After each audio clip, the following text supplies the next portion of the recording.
Ladies and gentlemen, please welcome Senator Tregenza Roach.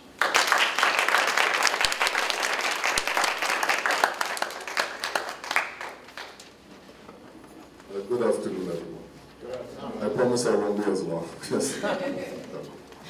And of course, because I can't sing as well as Mr. Claxton, he didn't blame me for the Federation.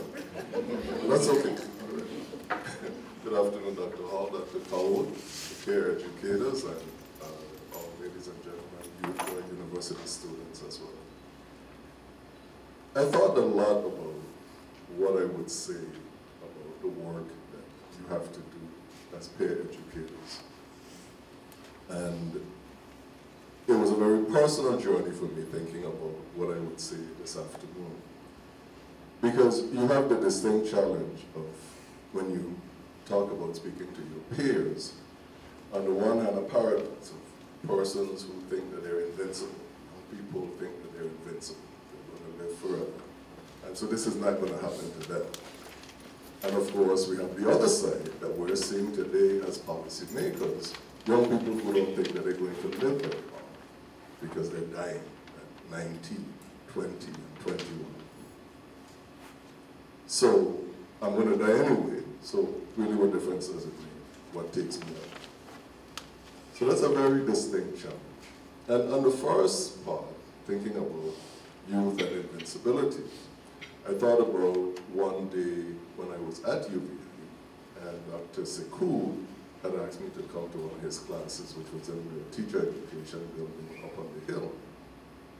And after I completed the discussion, and I got down, my car was parked, you know, along the road, coming to the back of teacher ed.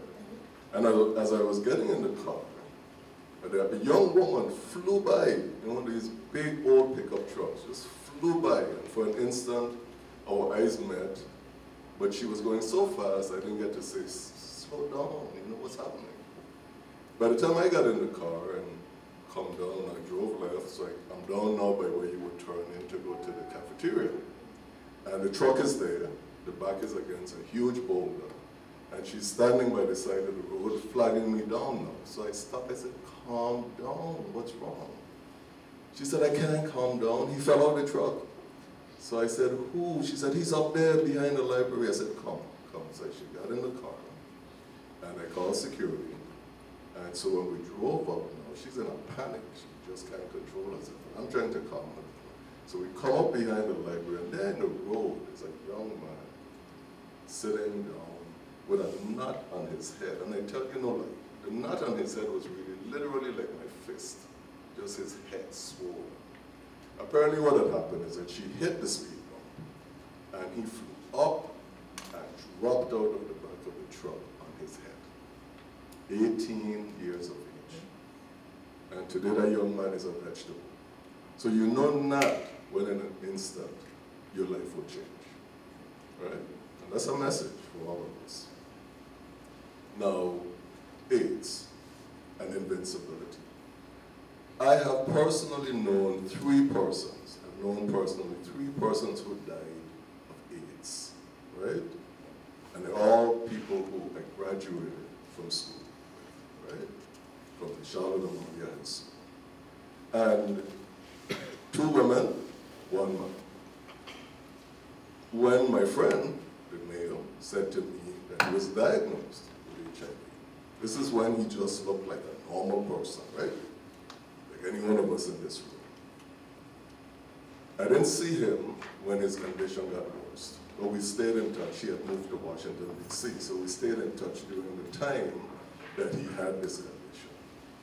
And so one day he called me on the phone and he said, Trey, I don't know how to deal with this because it's gotten to the point where people are staring. When people see me on the bus, or when people see me on the train, they're staring. I really don't know how to deal with it. I don't have anything to compare that to, right? So it's what do you say to friends when they are at a place like that, when they're at a low place like that? And I said to him, I said, you know, the only thing that I could think about is none of us asks to be sick. And there are people walking around with all kinds of illnesses, all kinds of cancers that they didn't ask to get. Nobody would ask to be sick. Nobody would ask to have HIV or AIDS, right? I said the one thing that I draw from in my life is that I want to be able to have with me my dignity as a human being, no matter what happens. To be able to move through life with the dignity of a human being, no matter what happens.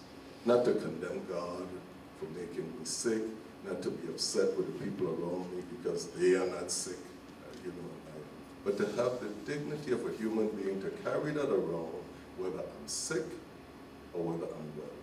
And that's all I could tell you, that you did not ask for this disease. It's not a punishment. And you still have to find a way to carry yourself as a human being, dignity, no matter how you look and no matter how people treat you or stare or condemn you, right? Now, of course, the reality of your situation as peer educators is that AIDS doesn't look the same as it did then. This is about 1990 that I'm talking about. So AIDS doesn't look the same. People can be walking around because of the medications that they're taking, that they don't look those kinds of, that dramatic differences between a sick person and a well person. Those are not evident. So that makes the challenge of education so much more difficult because you don't have those things that serve as a signpost as they did before. In addition to that, we have this media society where there is so much information that so many of us are an information overload. So you can go on the internet and you can find a story that says the fastest rising population with AIDS is women. You can find heterosexual women. And you can go on another one and you'll find one that says it's men. And then you'll find one that says it's the elderly. And I know on my own Facebook page that if I post something that says, so-and-so killed a chicken crossing the road, I will probably get 300 people commenting. And if I post 3 paragraphs about some bill that I introduced in the Senate, maybe 10, right? Because it's sensational, the first one, and the other one is going to take them a little bit more time to read. And of course, it's a paradox because with so much information, so many people are less informed than they should be. And it makes the challenge of the peer educator even that more difficult. 1, to get out the message, and 2, in an atmosphere that you're competing with so much other information that's out there. I like what Dr. Hall said because the idea of leadership is an important one. Because in this, you may think of this role as educating persons about substance abuse or about HIV/AIDS, but you're actually really helping to transform a community. And it's a challenge sometimes to find the ways in which you can do this. But it is very, very, very important that you continue to do so. When I finished law school, I was really at one of the lowest moments that I've had educationally because it took everything out of me to complete it. And when I was done, I was feeling very alone, and I wanted to go to church.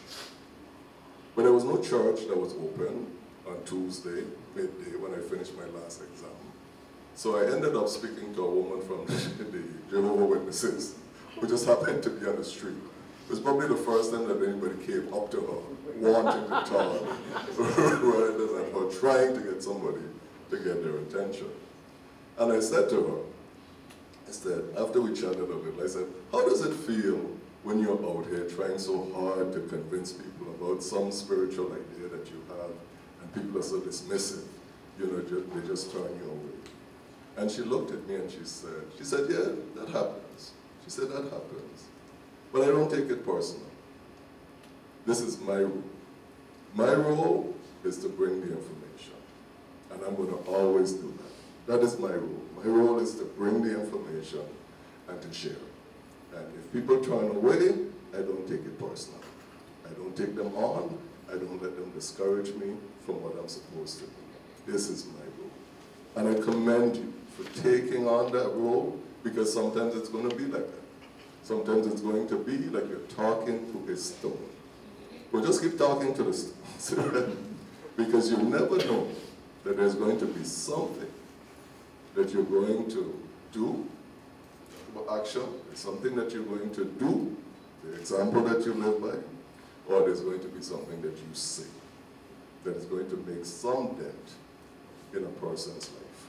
And it is literally like a puddle, like a lake, like the sea, like the ocean. You drop something in it, and it ripples. And you have no idea what shore those ripples will reach. You have no idea the type of impact you will have on one single person, who will have an impact on some other person or persons, and they exponentially, and so it will go. So please, the work that you do is so important. I commend you and congratulating you for coming forward and accepting the challenge.